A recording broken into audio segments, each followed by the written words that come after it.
Hey, it's Levi Bloom from Bloom Bike Shop. Today we're going to work on our rear derailleur. We're going to do some adjustments to it. Because if you're having any problems shifting up or down the cassette, or if you're shifting the chain and it's hitting the spokes, you need to adjust your rear derailleur. And just like the front derailleur, it's about setting the limits of the derailleur's motion. So what we're going to do to get started is, of course, you want to shift your chain onto your largest cog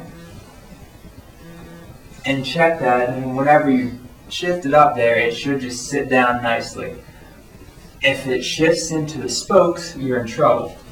So what we'll do is we'll find our high and low limit screws right usually on the back of the derailleur, and in this case you're going to have your upper limit screw usually on top or closer to the bike. On this bike it's actually marked high and low. So on the left here we have the high limit screw. And if this were, you can spin your wheel, spin the cranks, and check and make sure that it doesn't hit the spokes. Now if your chain is shifting into the spokes, what you'll do is get this upper limit screw, and then you want to get your screwdriver, pop it in there, and then you would turn the screw clockwise to tighten it, which will keep your chain from shifting to the spokes, and tighten that just enough that the chain doesn't hit the spokes. Now let's say if you were shifting up and you couldn't even shift up into this large cog, then what you're going to have to do is come back to this limit screw, and you want to turn it counterclockwise to allow more space in there. And once you get that extra space, there should be enough space for the chain to shift up to the large cog, and just adjust it as needed until you can shift the chain up to the large cog but not have it hit the spokes.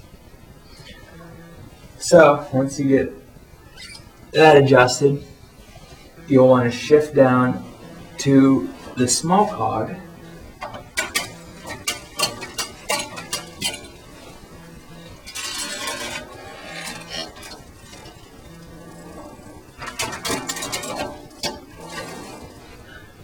okay.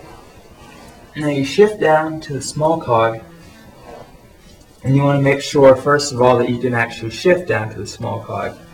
And for this, we'll just go to this limit screw down here, and let's say you can't get your chain to shift the whole way down to this cog. So what you'll do is you just want to turn this counterclockwise slightly to loosen it up, and just go in quarter or half turns until you get that loosened up, and that should allow your chain to sit nicely on your small cog.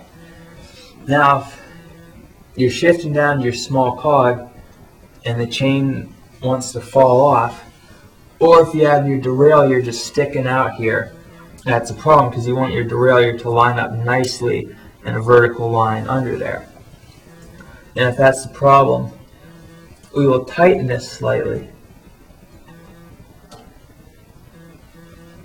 and then just work in small turns, and that should keep your chain from rubbing down there. And just work on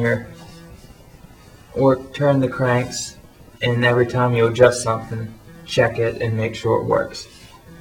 Okay, so you'll notice on the rear derailleur there's a third screw right here, and this is usually referred to as the B screw because it adjusts the tilt and the body angle.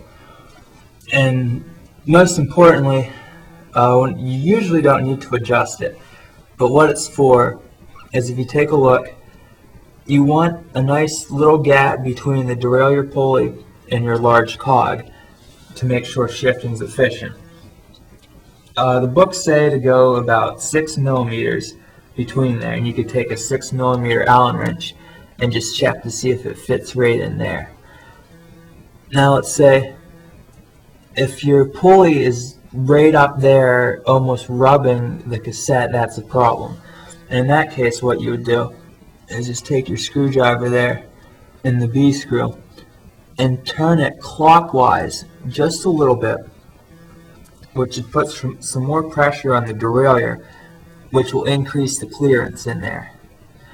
Now let's say your derailleur is sitting way down here. That's obviously bigger than necessary, and in that case you would want to turn the V-screw counterclockwise, which will let the derailleur sit up a little closer to the cassette, and that should give you the most efficient shifting. And lastly, once you get these main adjustments done and test it out and make sure it's not rubbing and that it's shifting properly, now we can work with this barrel adjuster right here, which makes things real nice. And let's say you've just got general shifting problems, this should take care of it. For example, if you're shifting down to your lower gears and it's not very crisp, all you have to do is take this barrel adjuster and then just turn it to the right. Notice if you're shifting to the outside is giving you a problem, you want to turn the derailleur barrel adjuster clockwise toward the outside, just like you're shifting, and that should help it. Now, if the shifting problems come when you're shifting to a larger cog, you would turn this barrel adjuster counterclockwise, just like this. If your chain's going up here giving you a problem, turn the barrel adjuster that way. And that should take care of any, little last minute shifting problems. And you can just adjust this on the fly, and once, just keep adjusting that a little bit until each shift is crisp in either direction. And that should do it for your rear derailleur.